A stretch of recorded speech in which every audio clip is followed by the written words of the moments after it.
Welcome to the 211th edition of Make Pro Wrestling Majestic. Again, I am Tiger Height. And why is Braun Strowman eating food on USA now? Because he's awesome. But we're going to get into that in a second. But first, we do have some drama. Not a lot, but we do have some drama. Hooray. Not all of it is AEW, which is great, because I know some people have been complaining about me complaining about AEW.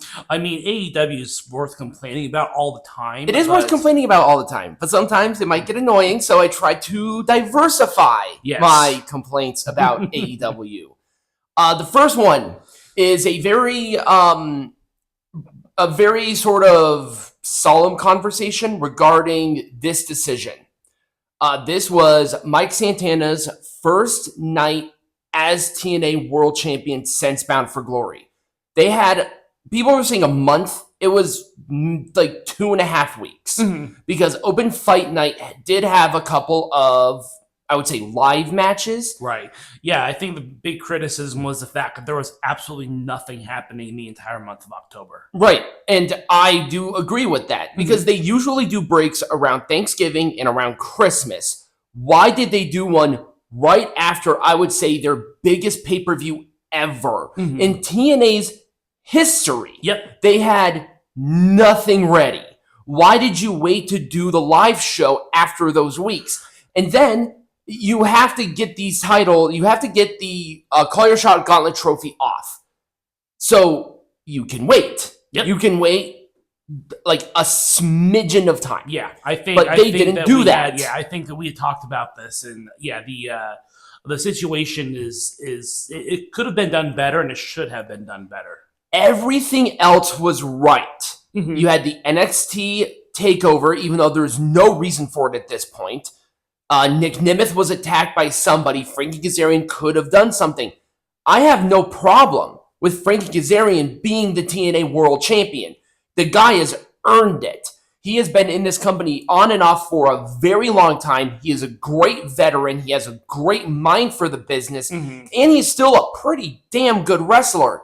But this was not the time.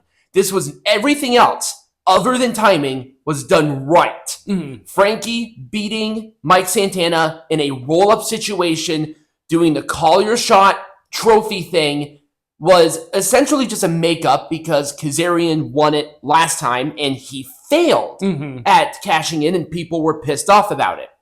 I'm just going to assume that this was a reaction to that. Was a I'm sorry thing. Just like with Kota Ibushi at Wrestle Kingdom. But this was not the right time. People are pissed off because it was the timing. Everything else was fine. Wait a couple of months. Wait until like Slammiversary. Yep.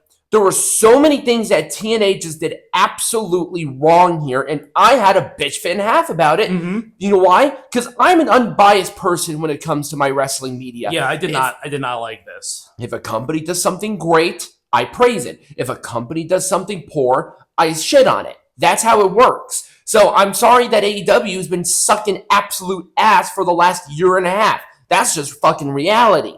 But I have to go against TNA with this decision. This was fucking stupid. Yep. Not just the break after your biggest pay-per-view. All of that fucking momentum.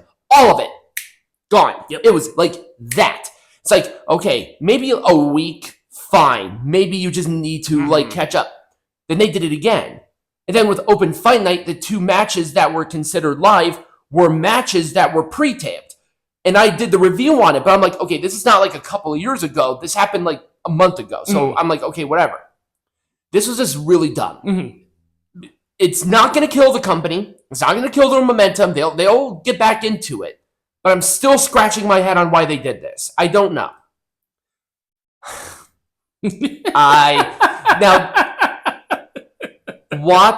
So now let's go into our let's go into our preemptive just absolute shitting on the AEW fans. Saudis. Just do it. Do it. There's no. Come on, you want to do it. It's not a mystery that I'm not a gigantic fan of the Saudi Arabian Public Investment Group. I'm not for a lot of reasons. But I please do this. Yes. I want you to do this so bad. Well, why does this matter? because Warner Brothers Discovery does have investing power in AEW. Yes, they so do. We don't know how much investing power, but presumably that would be part of the deal. It would be part of the deal because that's part of their investments. And then all of a sudden they will say, "Oh my God, we love the Saudis." Yeah, watch them do it. Watch the fans do it because they're bad people. So Saudi Arabia, not a fan, but please do this. I want you to just do it for the lulz, honestly. I just love how it's like, oh, here's $7 billion cash offer. They have $70 billion in cash. Mm-hmm. Warner Brothers Discovery is like what, like $7 billion in debt or something like that. It's like a stupid amount of money. Yeah. They have a huge amount of like bad debt. Mm-hmm. This would wipe that out. The Saudis would get this. The AEW people would be pissed. I mean, the Khans already probably work with Saudi Arabia anyway, so it doesn't matter. But it would just be so funny to see the churn and just everybody with a fucking clue shitting on them because WWE works with the Saudis. Right. I mean, the Saudis, to be honest with you, the Saudis are already working with WWE. They would get rid of AEW faster than you can say All Elite. Exactly. Because that's the thing. It's like, what's this stupid little wrestling company? I don't want that. I work with the big guys, you know? I work with the major leagues. People. There's a big... Okay. Andrade. The situation continues to come up, and we need to discuss this because you people, especially Prince Magnus, who's a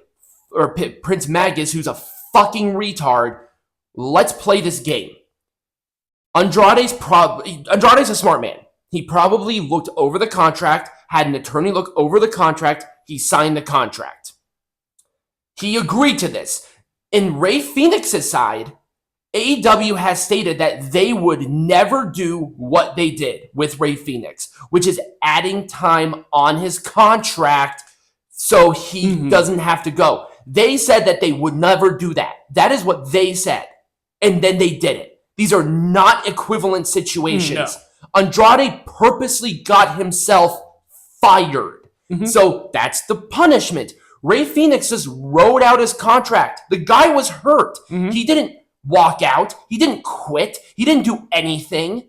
He just sat there. Yeah, he sat around doing nothing. He just sat there doing nothing at home. And guess what? If he was booked, he probably would have shown up because Rey Fenix is a professional. Andrade just sits there and walks out, bitches and moans, and flip-flops between companies like he's a draw. Yeah, he's not. He's not. The wrestling media got absolutely shit on because they misquoted Priscilla Kelly and essentially turned what she said into something that was not. She was not complaining of the salary of the NXT people. She was talking about there is a big discrepancy between the people who are signed with the NXT because of their names. Jordynne Grace and Priscilla Kelly were not going to be paid the same. No. Because when Priscilla Kelly joined WWE and made herself as Gigi Dolan, she did not have the name that Jordynne Grace did. So there was probably a price discrepancy between those two. That's what she was talking about. Also, in 90% of indie wrestlers, this whole thing about she was lucky to get paid $20 and drove everywhere with all the expenses.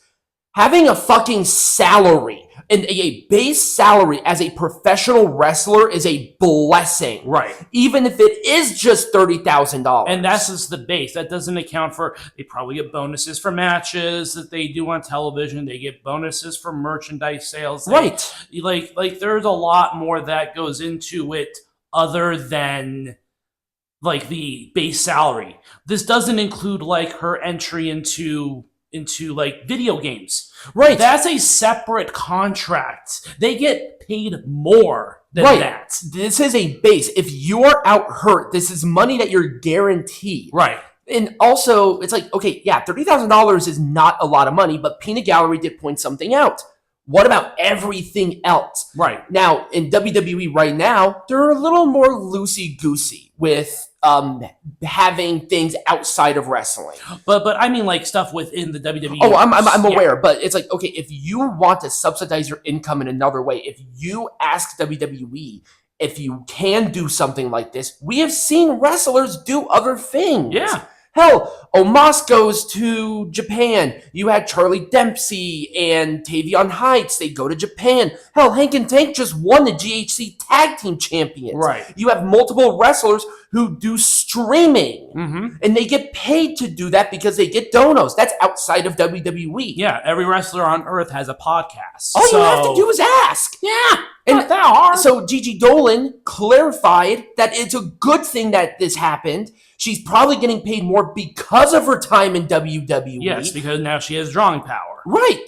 So, because all the wrestling media wants to do WWE bad, they have to twist what she said to make it sound like, oh my God, that's all NXT And as we all know, Cultaholic Wrestling is known for their unbiased reporting. Oh, unbiased reporting. Just so unbiased. It's unbiased where I hit them with a brick. So, oh my God. The whole thing about Nixon Newell. Yeah, apparently this isn't the first time that they've done this. About walking out? Yeah. Yeah, that's what I've heard. Apparently she has outpriced herself. She has a terrible attitude, and apparently it's poisoning Miranda Alize. Uh-oh. Because she is having the same issues. And people are saying it's because they're lesbian. No.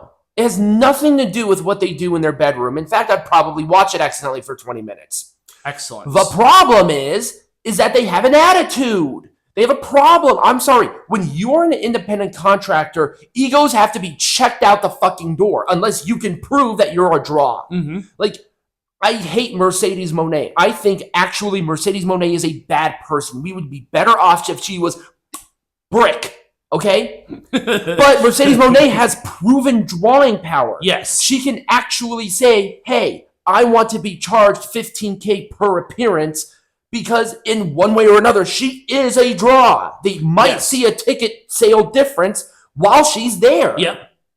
You know, for her one appearance per year at that promotion. And I'm sorry, but Nixon Newell is not Mercedes Moné. No. She can't do that. Right. So you can't have that attitude. You just can't, Nope. especially as this. Matt Cardona left WWE and he's being paid more. Why? Because he takes all of these bookings. He does everything. He's in every fucking promotion.